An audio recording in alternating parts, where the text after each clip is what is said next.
Mga ka-first time, introducing with the height of 1,667 feet. Welcome, Taipei 101. Alam nyo ba mga ka-first time na itong Taipei 101 ay Mother Nature proof dahil sa kanyang giant wind damper, kung kaya't ang Taipei 101 ay earthquake and typhoon proof.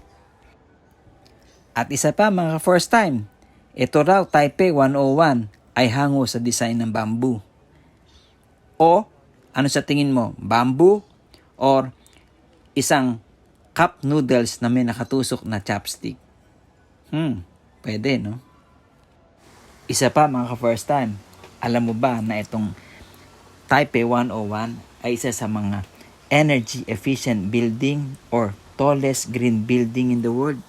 Hindi ibig sabihin green building ha, kung hindi ito ay nagsisave ng 2,995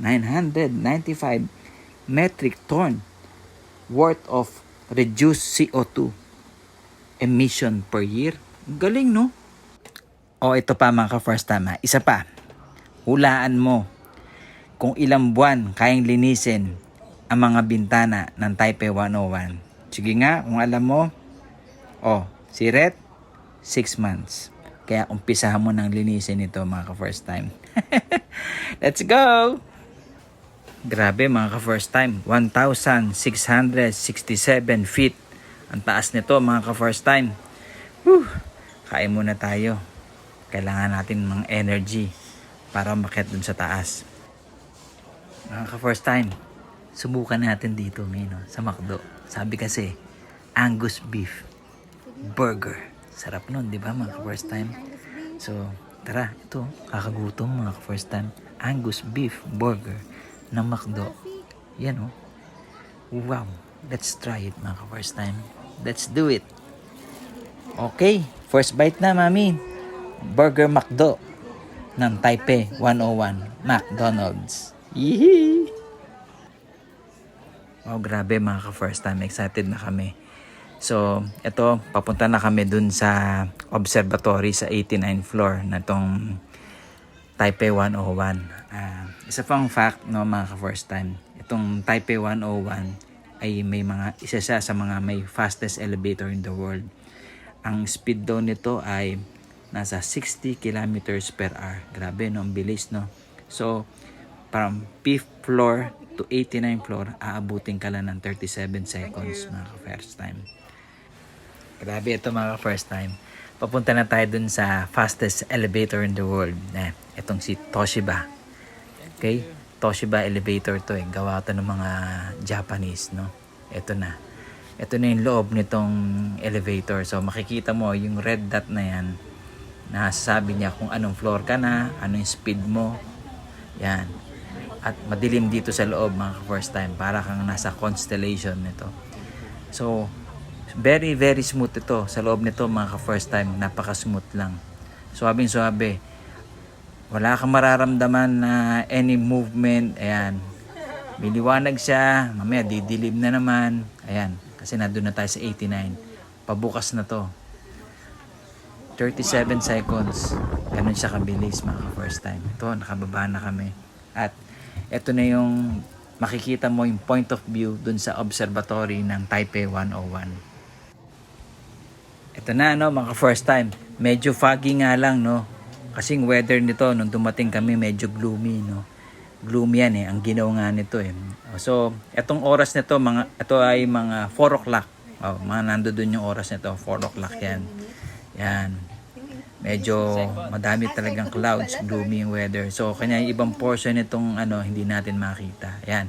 Buti nga yung time nito, medyo nagpapakita na yung ibang lugar dahil nga dun sa nawala na yung ibang ulap. Ayan. So sobrang taas natin. Nandun na tayo sa Alapaap. Nandun talaga tayo sa ulap.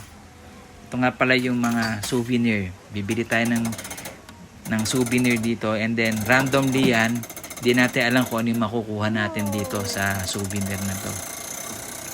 Ayan. So ito, it's a green one. Ayan yung loob niyan. So, kailangan mong buksan. And then, kung random yan, kung ano yung mapipili mo, it's either ito.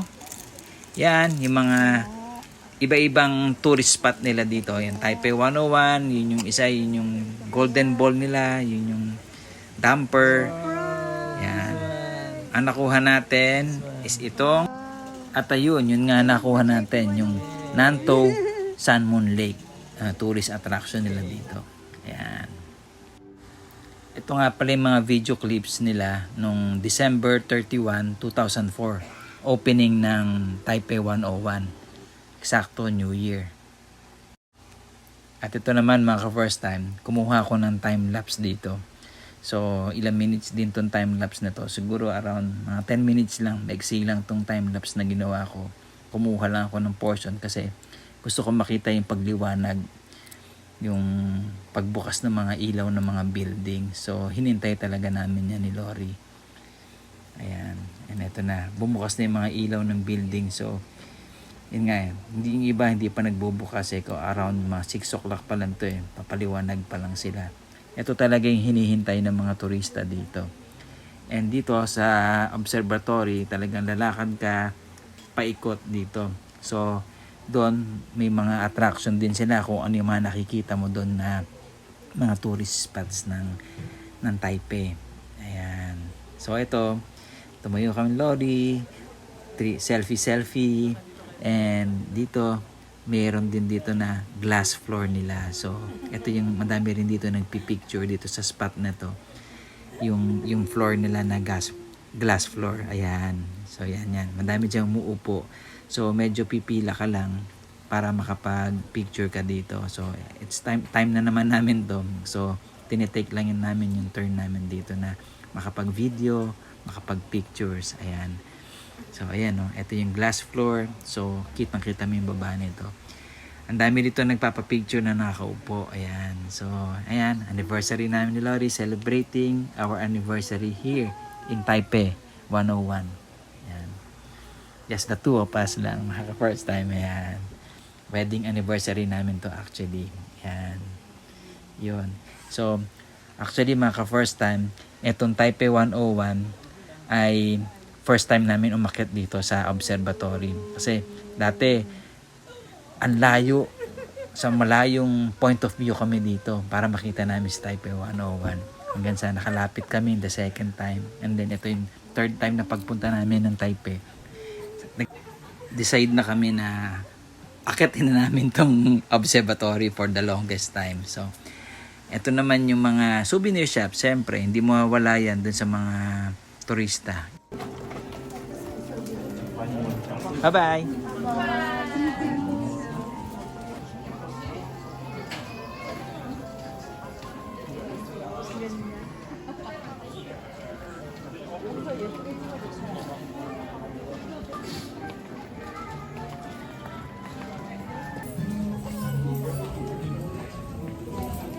Hali kayo mga first time, akit tayo dun sa 87th floor para makita natin yung giant damper nila.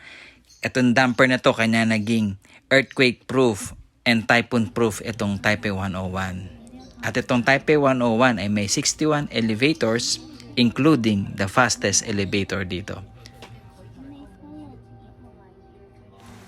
So tapos na ang tour natin dito sa Taipei 101. Pababa na tayo, balik na tayo sa P floor nitong Taipei 101. Wow, ganda. Very informative itong Taipei 101 eh. So tamang-tama lang talaga na puntahan namin yung observatory para malaman mo kung ano yung mga history nitong Taipei 101. Ayun. Salamat Taipei 101. From head ng Taipei 101, ngayon nandito na tayo sa paanan ng Taipei 101. Maka first time napansin nyo ba tong red light na yan na nakaproject sa building? Yan yung color ng rainbow. Nire-represent niya yung 7 colors ng rainbow. Ibig sabihin, red, that's Monday. Orange, Tuesday, ganun yan. Yung 7 colors. So, isang fact din yan mga first time.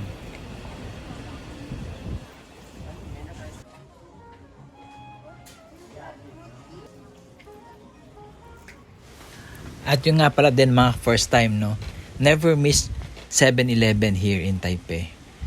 Oh, bukod sa napaka-convenient naman talaga ni 7-Eleven, alam natin na yung mga pagkain dito ay napakamura din, no? At yung 7-Eleven nila dito, ibang ambience to. Iba yung 7-Eleven nila dito. Malaki, maluwag, ang daming choices. Minsan nga may mga coffee shops pa yung loob ng 7-Eleven. Minsan nga may parang pwede ka pa manood ng mga videos. Oh, ibang klase nga talaga eh. And yung wifi nila dito, meron din, napakalakas. Okay, enjoy na lang namin tong food namin, mga first time dito sa 7-Eleven at Taipei. Thank you for watching our vlogs here in Taipei.